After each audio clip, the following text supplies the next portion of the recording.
Welcome to the Nerd Journey Podcast. Our goal is to help you, the technology professional, accelerate your career progression, increase your job satisfaction, and be more effective in your existing role.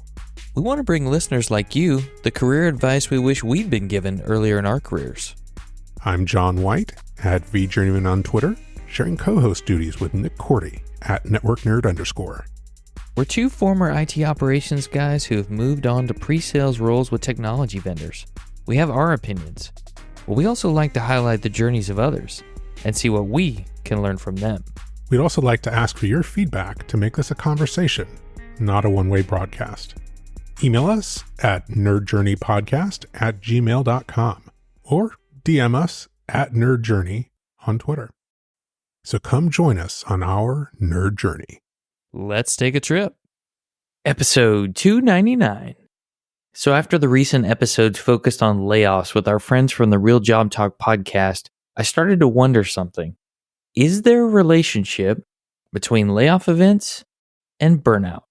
And if there is, how could that be different based on people who are impacted by a layoff, those who are not impacted, and then, of course, leaders?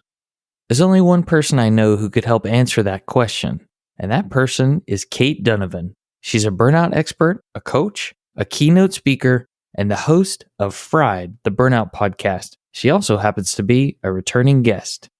We're going to give this interview to you in one shot. There's no two parts this time.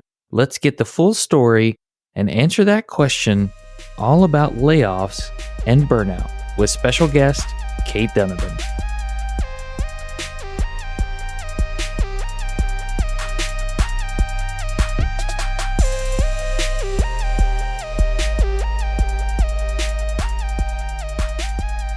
Cait Donovan, welcome back to Nerd Journey.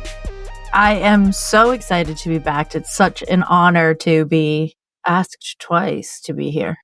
Well, we know you have a lot of expertise, so for listeners who maybe didn't get to hear episodes 214 and 215 that we recorded with you, go ahead and reintroduce yourself to the listening audience, please, ma'am. My name is Cait Donovan. I'm a burnout expert. My background is in Chinese medicine. I was a practicing acupuncturist for 15 years, burnt out terribly, did a bunch of soul searching, digging, an additional degree in biobehavioral health just to really dig into what stress is doing in the body.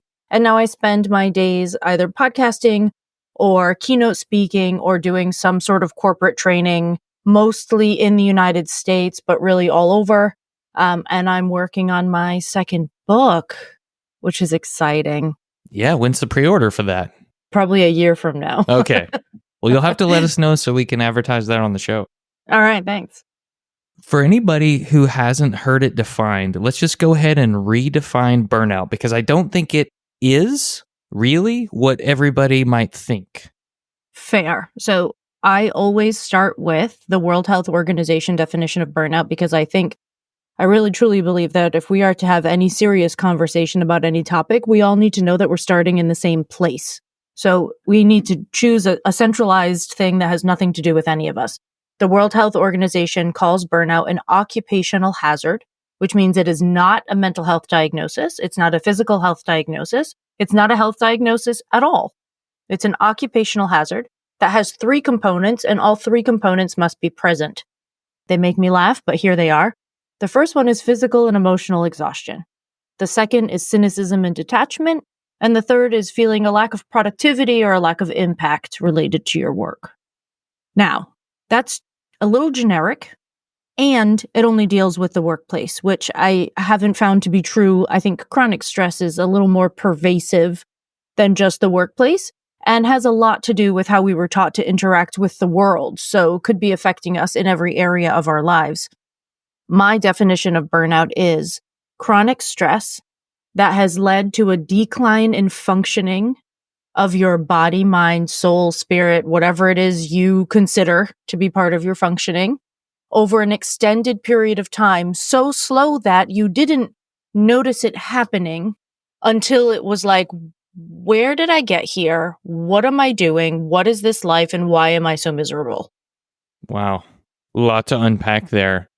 Speaking of misery, a lot of people look at the tech industry right now during the time of this recording, they see these layoffs and they get worried, they get anxious, they get stressed.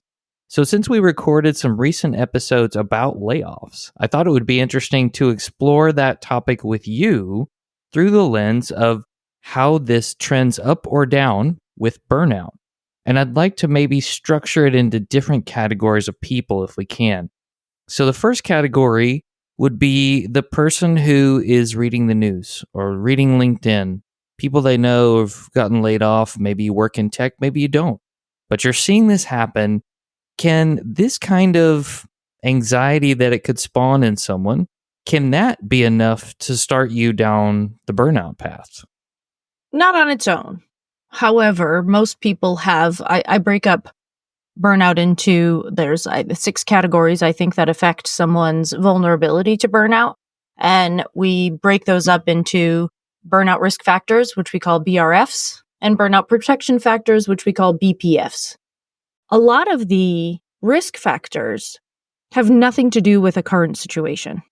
A lot of risk factors are genetic or epigenetic, from family conditioning, from culture, from propaganda, from things that have been happening to us for our whole entire lives that we have very little control over how we interact with those things unless we make ourselves really aware of them and choose to do something on purpose differently, which I would say, 0.1 of the percent of the population does that.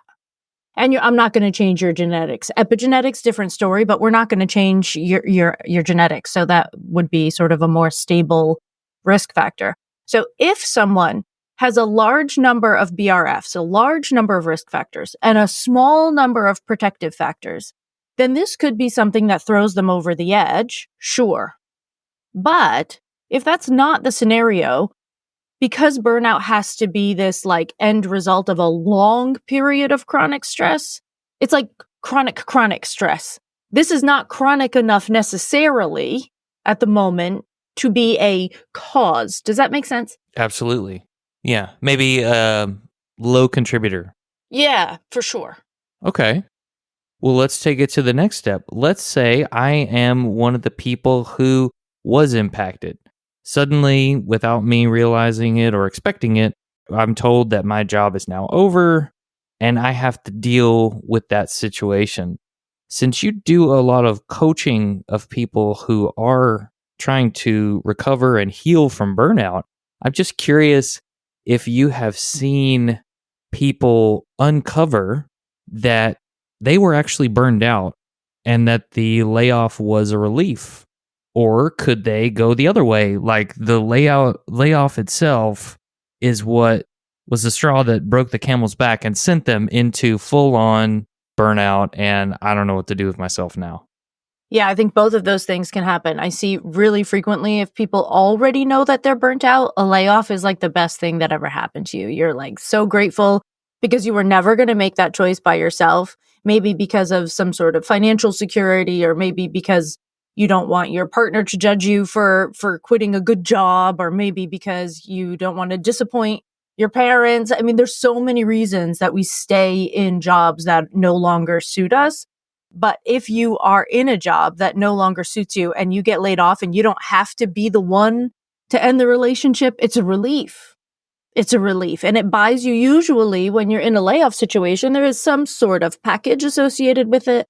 Now you've just bought yourself some time, probably for the first time since a free summer when you were 12. You've got 2, 3, maybe even 6 months of paid time off. Amazing. So for some people, this is a really big relief.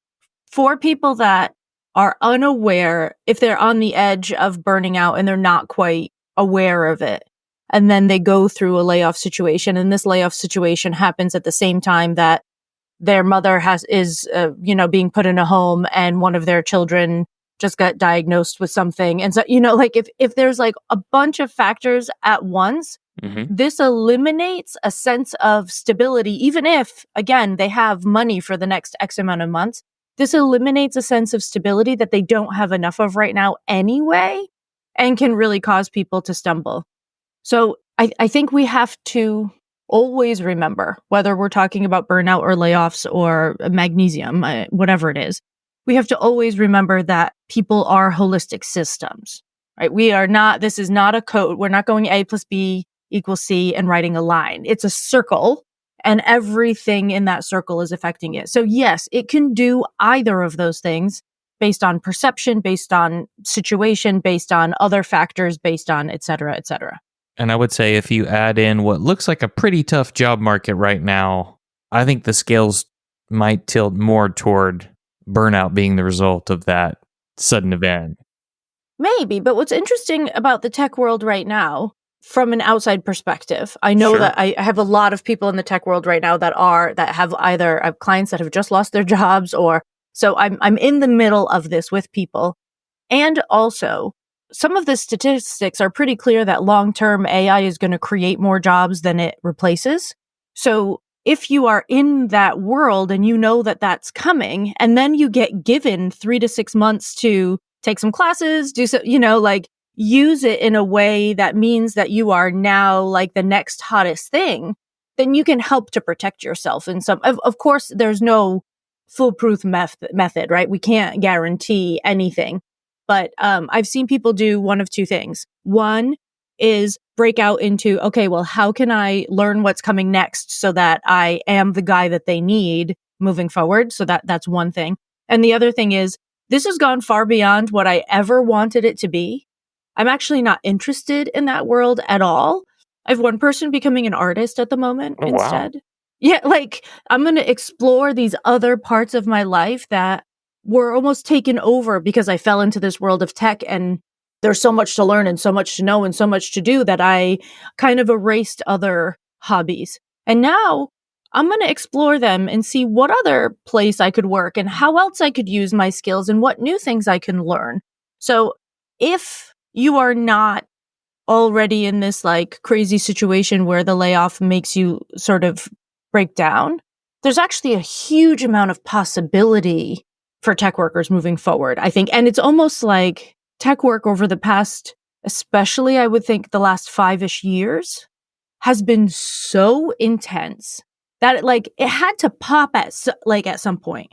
So here we are, it's popping. We knew this was going to happen. It's now here. And the question is, what do you want to do moving forward? And if you need to take the 2 months that you're getting paid for to sort of pick your nose and drink tea on the couch, cool. Take your time. I'm not asking you to paint a silver lining on a pile of steaming garbage.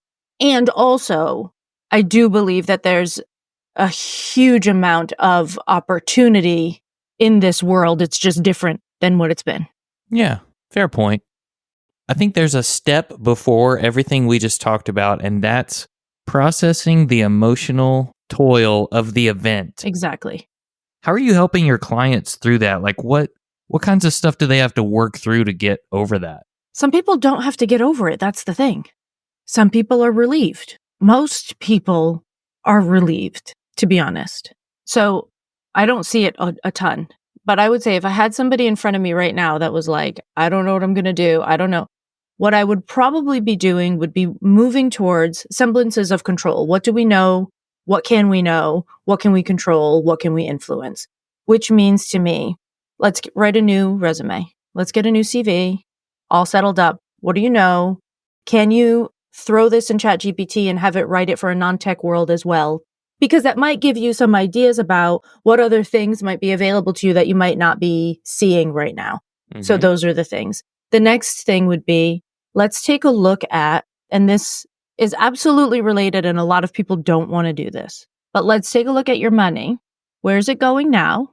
Is it serving the life that you want? Let's pull back in places that it's not, so that we can not put added pressure in a situation that doesn't need it. Mm-hmm. And then let's figure out what your actual needs are.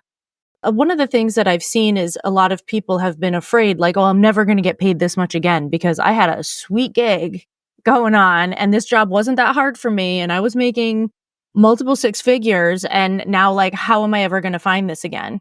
A lot of times doing the math and saying, well, what is it that you really need to live the life that you that you truly desire? The number ends up being a lot lower than most people think. sitting down and digging into the finances and doing that math and setting yourself up on some sort of budget. I use, this is not an advertisement. I don't have an affiliate with them, but I use You Need a Budget, which is in shorthand known as YNAB.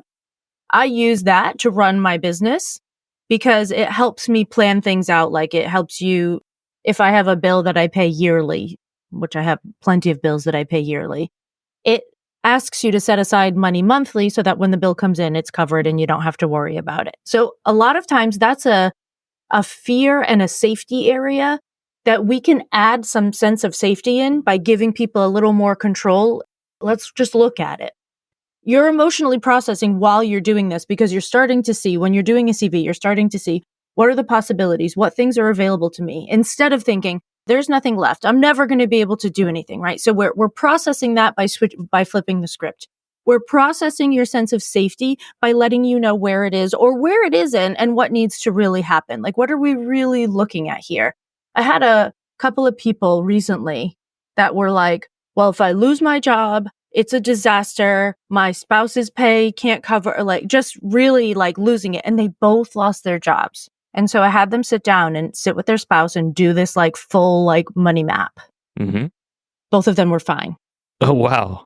Both of them were fine. Maybe not like they weren't about to buy full family vacations to Disney on a whim. Well, certainly. Right? But their bills were going to get paid. And they were like, what? And that is enough to give you the comfort and peace of mind. Yeah.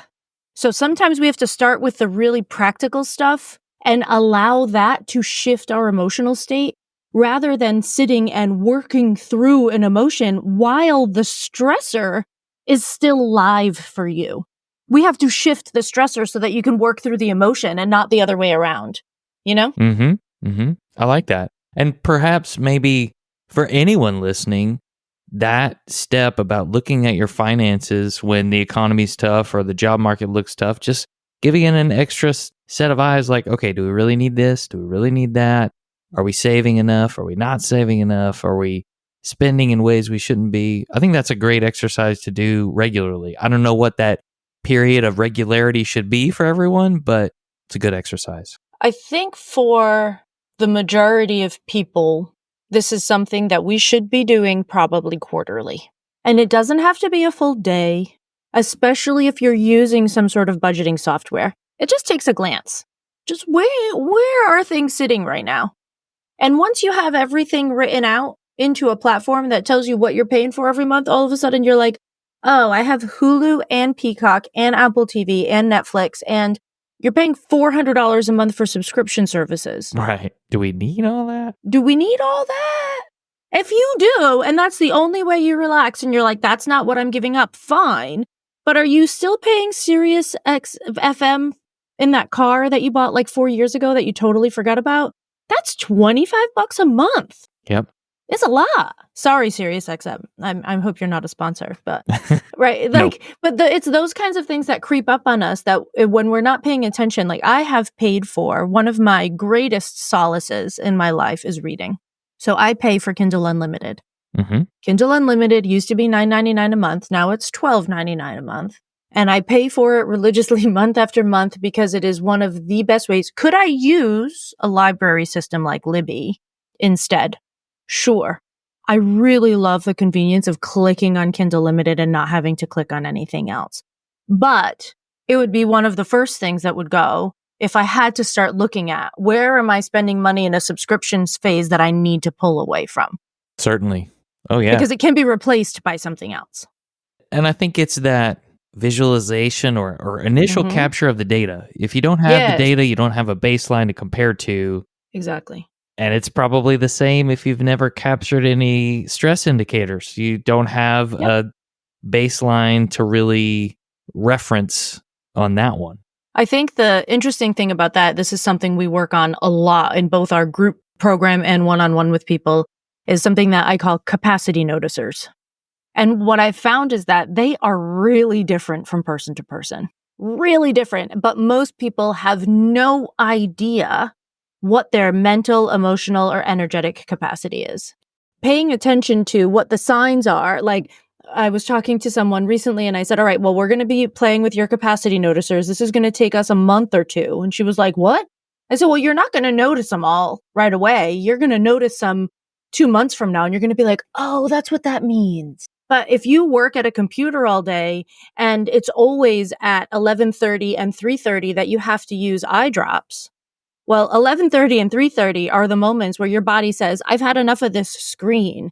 You're thinking about it as just your eyes because, again, you're forgetting to think about yourself as a holistic system. This is your cue to get up and go close your eyes somewhere. But you can put drops in, sure, but also go close your eyes for 3 minutes in a corner. Like, this is your moment to take a break because your capacity has been crossed. So we have to figure out, financially and not, what is my capacity and where am I overriding it regularly? And maybe you don't really have a shock to the system until you're way over your capacity and you feel something different? You mostly don't have a shock to your system because chronic stress leads to small changes over periods of time that we adjust for. So say I rode this morning. I had a race this morning. So I raced this morning in a crew. It was supposed to be a 4,500 meter race. It ended up being 3,700 because there was a lot of debris in the river. Okay, fine. So we do this 3,700 meter race and then we've got to turn around and get home. And we had to row up to the race start as well. So by the time we finish, we've done 11K. I got out of the boat and my hamstring was sore. So I'm an acupuncturist. I can fix this when I get home. I'm not really concerned about it. But say I wasn't. My hamstring's a little sore. So now I sit here for this meeting and I lean a little bit to the side because I'm trying to take some pressure off. Not really paying attention to that. I do that for the next 2 or 3 days. Then my right hip starts hurting a little bit. So now I'm leaning back to the other side because I need to take some pressure off. And then my back starts to get a little bit sore. And I'm thinking, I haven't gone to a doctor. I have not had a massage. I have not had acupuncture. I haven't done anything. No physical therapy. Nothing's going on. And then all of a sudden my neck starts feeling weird. And I'm like, why is my neck feeling weird? Well, it's because 2 months ago, you worked your hamstrings too hard. You didn't do anything to address it. And it just worked its way up your spine until you got to a migraine. And you're like, I haven't had a migraine in 6 months. This migraine came out of nowhere, Cait. No, it didn't. So I don't expect people, especially people who burn out, to have recognition of those small shifts along the path for 2 reasons. One, our bodies are designed to work around them. Make a modification and keep going. Exactly. That's what we're supposed to do. And 2, those of us that have a tendency to burn out, I don't think we talked about this last time, but it's really fascinating. I might have learned it in the interim. There's an internal sensing that your body does called interoception. Okay, I haven't heard of that. Interoception is your body's ability to feel a need and respond to it appropriately. So when it's too hot, you'll start to sweat, for instance. But it's also things that are more conscious. Like when you're hungry, you eat. And when you have to go to the bathroom, you'll run to the bathroom. And, all these little things. But it's also when an emotion shows up, you respond to it. It's these big things and these subtle, tiny things. And what's interesting, in those that experience chronic stress, we tend to, and I say we because I'm in the family. I wouldn't be here if I wasn't, right? We tend to have lower interoceptive skill and awareness than other people. So not only does your body modify naturally, but if you are someone who, for whatever reason, whether it was a genetic thing or a trauma thing or a cultural thing, it's been taught out of you to listen to your body. Your brain didn't develop in a way that allows you to listen. Then you won't hear any of those things until you're being knocked over. I could see that. Until your gut is just in a giant knot, right? Yeah. And you can't undo it. Or you got that neck pain, that really bad headache, and you're going, what did I do? I don't remember doing anything. Yeah, but it's been 3 years in the making. And you had no idea. So I think this is one of the reasons that I would love for people that are burnt out to cut themselves a little slack. It's it's not your fault that you didn't notice. So on that line of thinking, if I'm in that stressful situation, maybe I'm not the person who lost my job, but I work somewhere where I've seen colleagues have to depart. Maybe it's been once, maybe it's been multiple times. I might start to feel some of those same stressors, pressure. Are there things that I can start paying a little more attention to so that I'm aware and can do something about it faster? Well, the question that I would ask first is, when you say do something about it, what are you thinking? Are you thinking about doing something about the stress or doing something about the job? Oh, really good question. Let's say do something about the stress first and the job second. How about that? So here's another thing that we need to talk about. If you are in a situation that for some reason is toxic or sort of impossible to ignore, you can't meditate your way out of it. There's a lot of information on Instagram that basically tells you can only control yourself. You've got to change your own mindset, and you can meditate all day and all night, but if you are swimming in chemicals, they are going to affect your body. If you are in a toxic situation in a workplace where everyone is feeling fear, that is going to enter your body too. So the question for me here is, how mindful can you be of what emotions you are bringing with you to the communal work soup? Are you adding to the flavor of the broth, or are you making it impossible to eat? Because this sounds woo-woo, but it's not. This is science. You can measure heart waves up to 8 to 10 feet outside the body. Did not know this. Which is wild, right? So we are literally in each other's stuff. So you can't totally protect yourself if there's a pervasive fear in the office. So what you have to know is whether or not there's a pervasive fear in the office. And if there is a pervasive fear and it's not going away and leadership is not stepping up to increase trust and to increase psychological safety and to calm this fear, you have got to get moving. You can't stay in a situation like that. My husband was in the cloud of Chernobyl. He grew up in Eastern Europe. And so when Chernobyl happened, he had to take iodine for 2 years. He was, I think, 600 kilometers away, but the cloud was 1,000 kilometers. So, he's sort of smack in the middle of the cloud. You can't see it. You're still in it. Sometimes the only answer is to get out. And I think that people don't want to hear that. People want to hear that they can do enough to take care of themselves to manage the situation. But you are not the situation. The situation is bigger than you, and you can't manage everybody else's emotions, and you can't manage the level of safety, and you can't manage what your work is going to require and what the stakeholders want. You can't manage any of that. You have no control over it. Yeah, that's a good point. So yes, I do exercise, sleep well, do all the things that we all know that we're supposed to be doing, because it does make you more resilient. But you have to understand that resiliency only lasts so long if you're swimming in what you're swimming in. I think that's hard for people to hear, especially when they see a tough market for the potential job candidate. Mm-hmm. That's when it would be hardest to accept. So right now. Absolutely. And so then the question still begs, in that situation, and people are like, well, I'm not going to get another job, so I'm going to stick this out. You have to know that the choice that you're making is to accept that your body is in a state of chronic stress, which means you need to build up as many burnout protection factors as you possibly can, which means you are going to bed and waking up at the same time every day. You are spending time outside during dusk or dawn so that your hormonal cascade is working properly. You are focused on getting the right amount of water and electrolytes and all of those things into your body. You are eating well. You are managing your emotional health. This requires, if you are going to stay in that kind of situation, you have got to do all of the things to last as long as you can. If that's your option, if you're like, well, without this, I got nothing, which I don't believe. But if that's your only option, you have got to up everything else. Yeah. Make the shield as thick as possible. Make the shield as thick as possible. So the burnout protection factors, I think what's important to know about them is that people need different levels of them from the get-go. I have the most Irish skin ever. So if I go outside and I don't have SPF 30 or 50 on my face, I am going to burn every time, no matter what. Right. That's not a judgment. It's just part of how I'm built. I call burnout protection factors BPFs for a reason. Some of us need more of them than others. So if you are someone who already needs a higher level of protection factors because your risk factors are really high, then amping those up is going to be more difficult, right? Because you already need so many. It's harder to go, like after SPF 50, it's basically useless. It doesn't do anything more if you get higher than 50.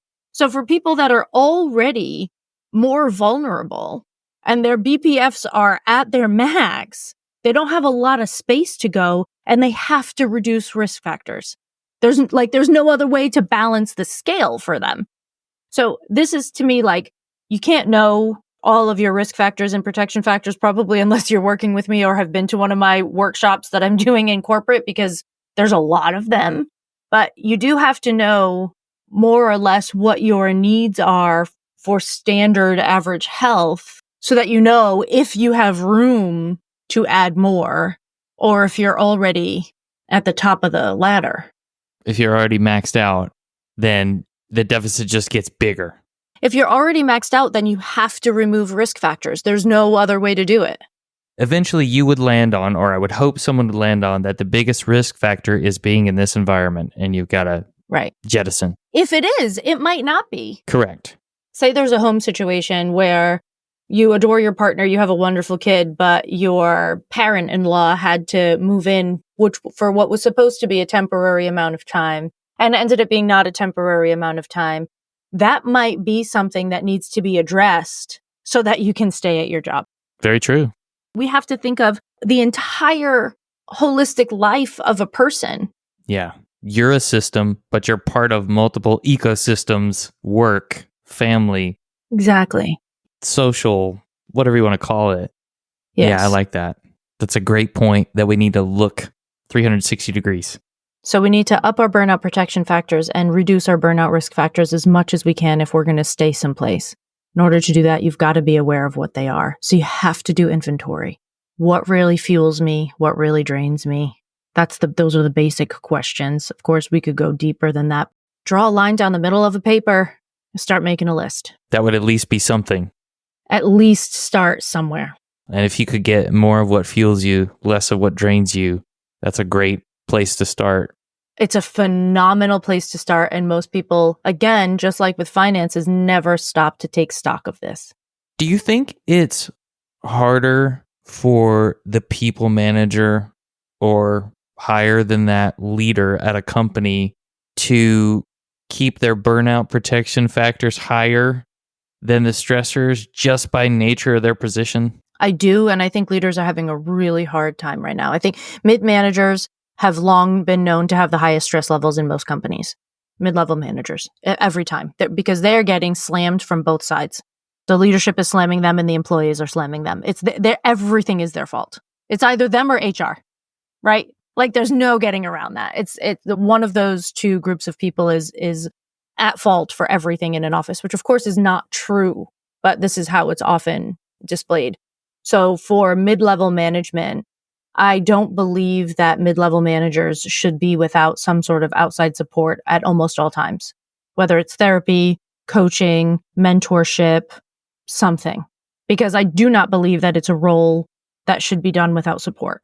Yeah, especially if they have to be the one that goes and delivers a round of layoffs. Like maybe they weren't prepared to do that when they stepped into the job. Well, and I mean, it's part of the job. So you've got to prepare yourself for that as best you can.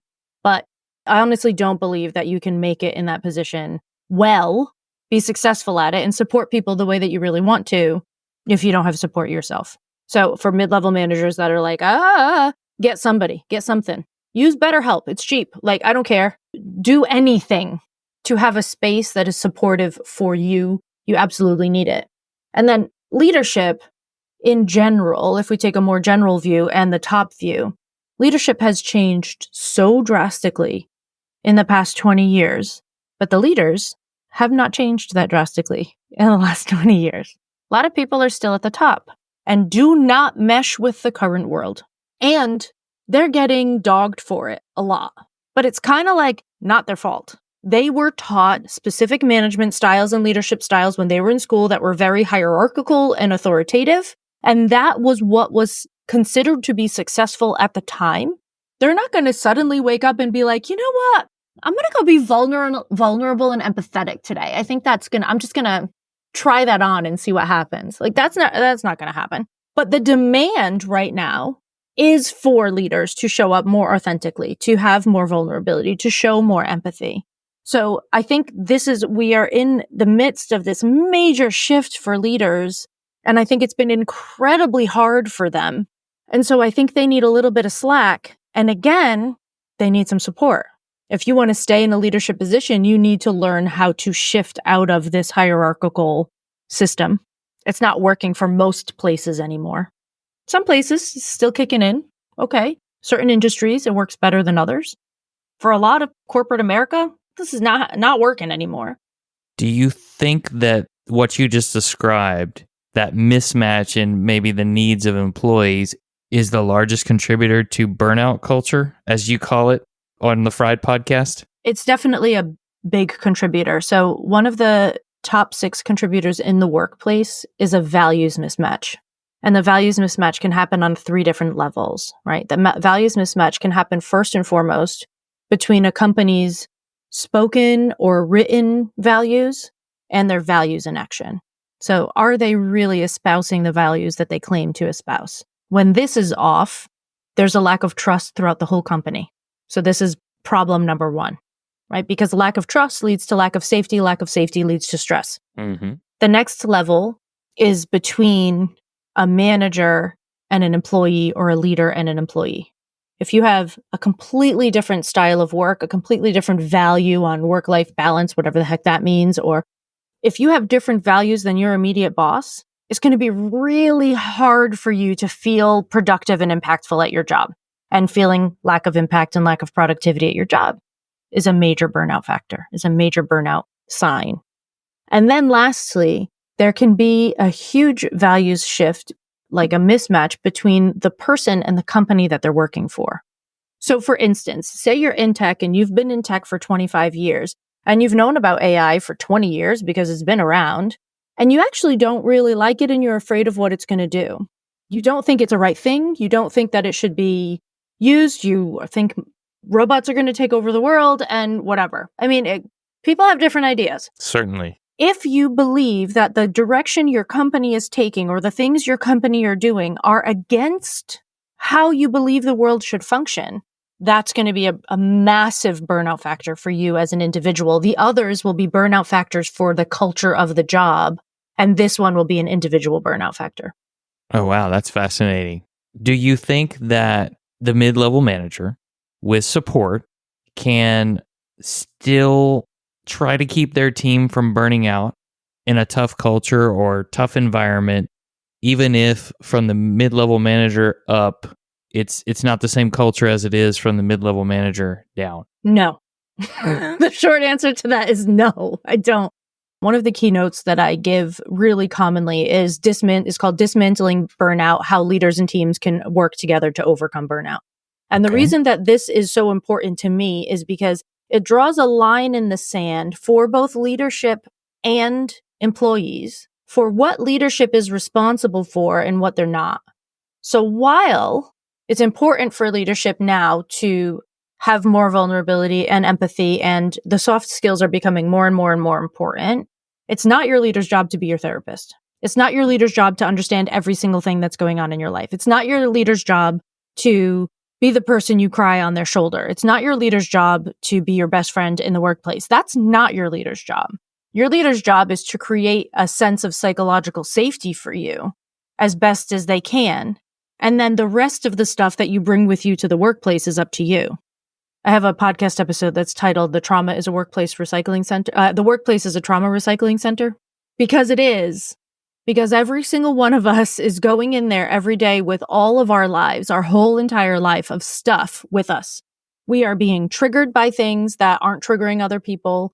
We are being annoyed by things that don't annoy other people. We are bringing the rules that we were taught were considerate good people rules that other people got taught different considerate good people rules.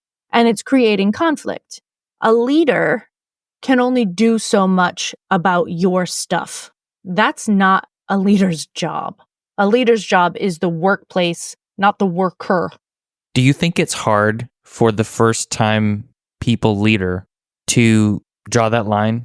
Yeah, especially right now. I could see how someone might think, well, I should care about my people more, or I I have to keep You should. myself from caring too much because it'll drain me. Kind of like in the episode with Daisy Auger Dominguez that you released recently. That was a really good one on, what was it? Burnt out leaders lead burnt out teams?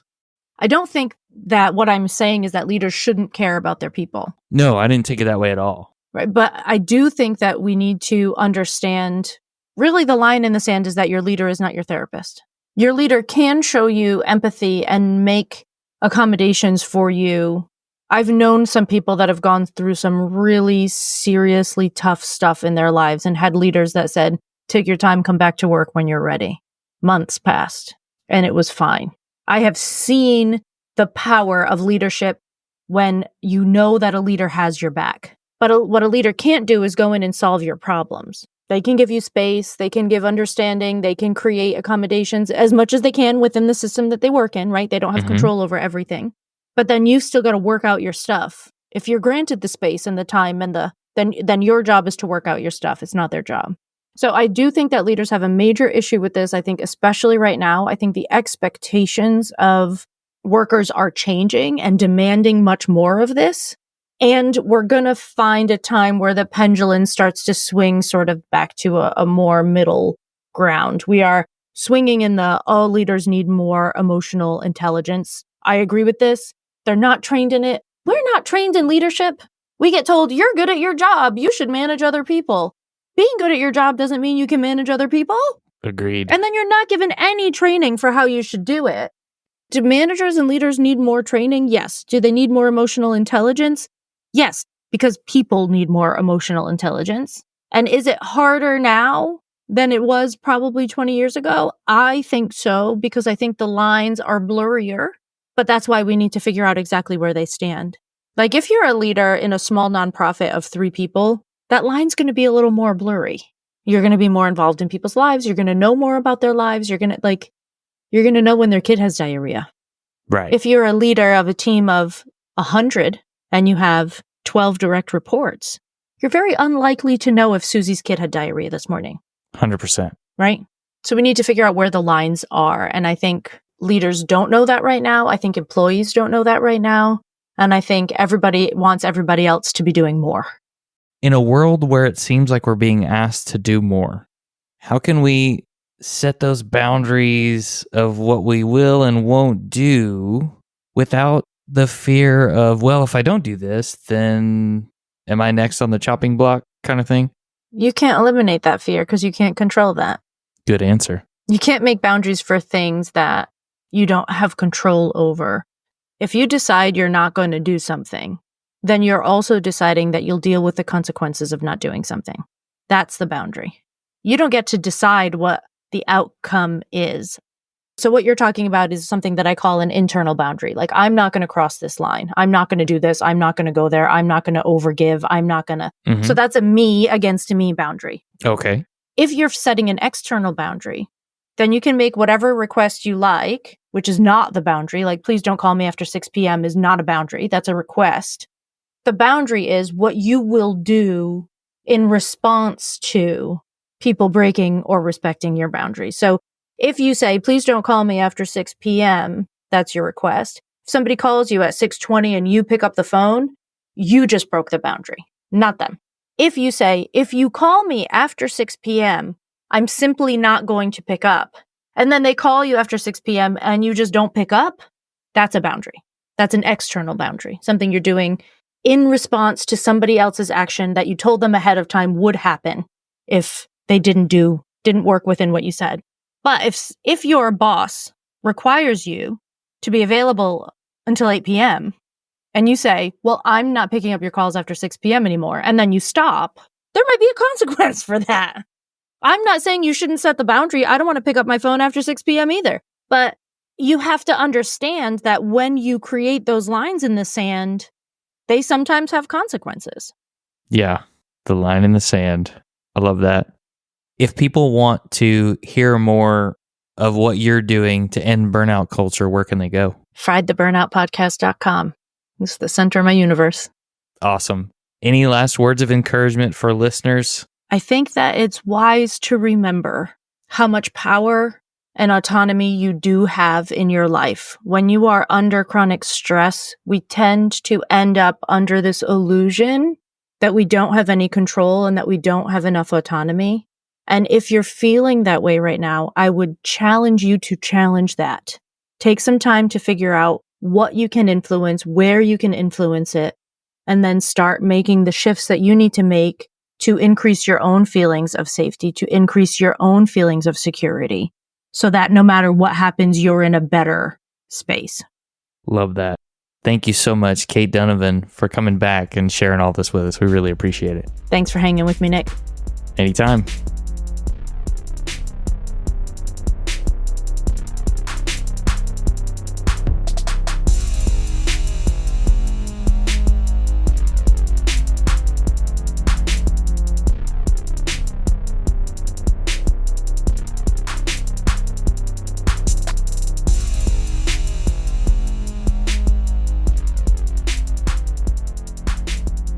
We talked a lot about stress in that episode and how chronic stress can really sneak up on us and cause some problems we didn't see coming. How's your stress level these days? I liked Cait's focus on the things we can control. She mentioned mapping out your money, writing a new resume as things that you can control, and it'll help you process stressful events like layoffs. Another good episode to go back and listen to that might help you uncover things you can control but maybe aren't is episode 90. It's John and my book review of The Inner Game of Stress. And if you are someone out there who's been impacted by a layoff, I want to share some resources that are just for you.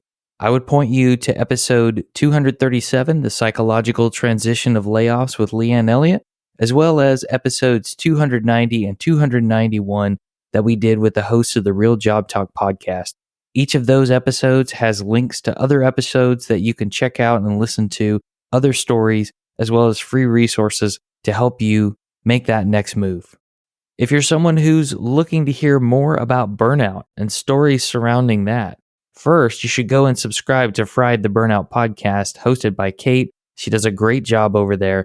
And I think your next step should be to check out the deep dive episodes Cait has done on burnout protection factors, BPFs, and burnout risk factors, BRFs, especially since we could only go into so much detail in this discussion. We'll put the links to those in the show notes, and we'll also be adding a link to Cait's core values worksheet that you can download for free. We talked about in our discussion that a values mismatch can lead you to uncover you're in a job that doesn't suit you. Well, if you don't know what your values are, you might not know that you have a values mismatch. So it's a great exercise that you can work through and another free resource. A couple recommended episodes from me. Episode 127, Countdown to Burnout with Tom Hollingsworth. That's a great one. Episode 132, Riding the Burnout Wave with Jonathan F. That's a great one as well. We also have episodes 166 and 167 with Andrew Miller. Episode 181, Crossing the Burnout Fault Line with Bill Kindle. And a couple of very early throwbacks, episode 47 with Kieran Sheldon and episode 58 with Kelly Schrader. All of those are going to discuss our guests dealing with burnout in some way. If you're a leader listening and you're looking to develop more empathy as a leader, check out episode 278, Uncovering Empathy, the Greatest Skill of an Inclusive Leader with Marnie Coffey. In that discussion, she talks about how she uncovered her greatest skill was empathy. I think we could all use a little bit more of that right now. I hope you enjoyed this return discussion with Cait. She does a great job, and I loved looking at these difficult situations through the lens of burnout with her. If this was helpful to you in some way, please take the time to rate us 5 stars wherever you listen. We'd love to know what interested you most about this episode and maybe some areas where you hope will go deeper in the future. Episode 300 draws near. We'll see you then. Farewell, listeners. Tune in next time as the journey continues. I'm John White at BJourneyman, for Nick Cordy at NetworkNerd_, signing off. Adios.